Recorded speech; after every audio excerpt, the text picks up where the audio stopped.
So today I'm looking at this Smiths Everest, which a friend of mine has very kindly lent me to talk about. Before we take a closer look at the watch, I just briefly want to talk about the history of the brand and the watch. It all starts with Sir Edmund Hillary during his expedition to the top of Mount Everest.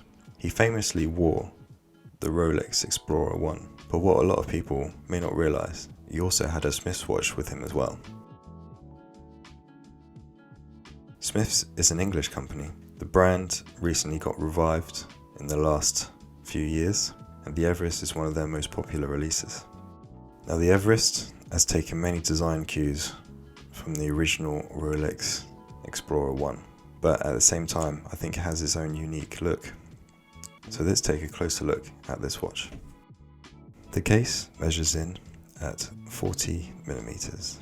It has a thickness of 14.5mm.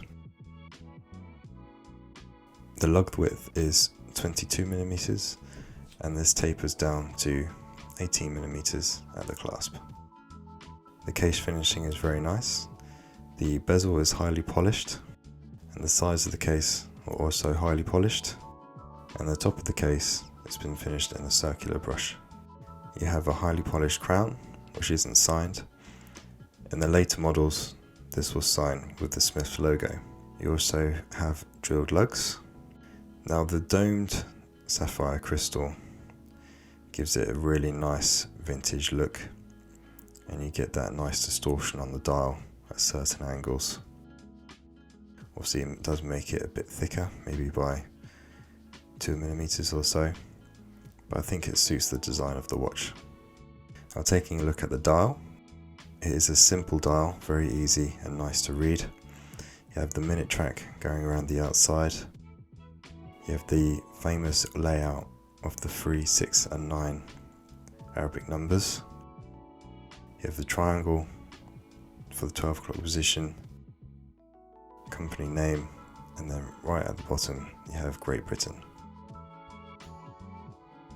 Now the hands are very Rolex-esque. You have the Mercedes hour hand, and obviously the lollipop seconds hand. But I think in its own way, this watch carries itself. I have C3 Lume, so the hour markers are kind of an off-white beige colour, and it glows a nice green in the dark. You have male end links with a fully brushed bracelet.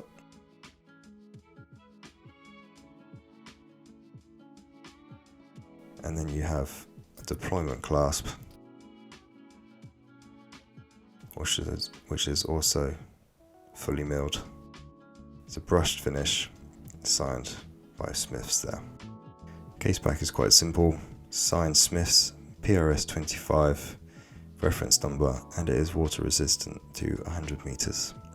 It's fully polished. Now obviously this watch highly resembles the Rolex Explorer, but Smiths is quite an interesting company. They were founded in the mid 1940s and ran up until the 1970s, until they were revived quite recently.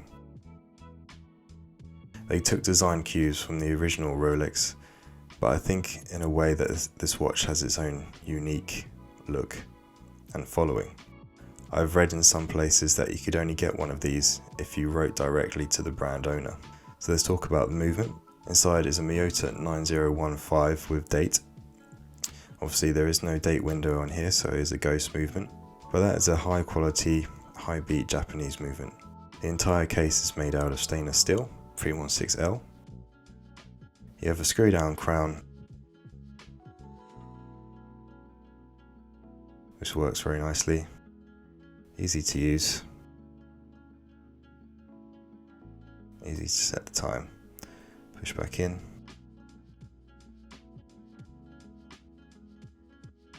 it feels nice. Now the finishing on the whole case is very nice, and my friend has owned this for a few years now, so you might see the odd scratch, but you know, this watch is for exploring, so it's a good daily watch. So let me pop this on wrist so you can see how it looks. So there is the watch on wrist. It's a bit small for me, but it's my friend's watch, so I don't want to adjust the bracelet. But the sizing is very nice. The 40mm case sits on the wrist really well. It feels really comfortable. The oyster style bracelet feels really nice, and the thickness doesn't really bother me at all. I think you could easily wear this watch with a shirt. You could also wear it as just a normal daily watch with a t-shirt. I've seen this watch on leather straps, it looks really nice, and it also looks really cool on NATO straps as well.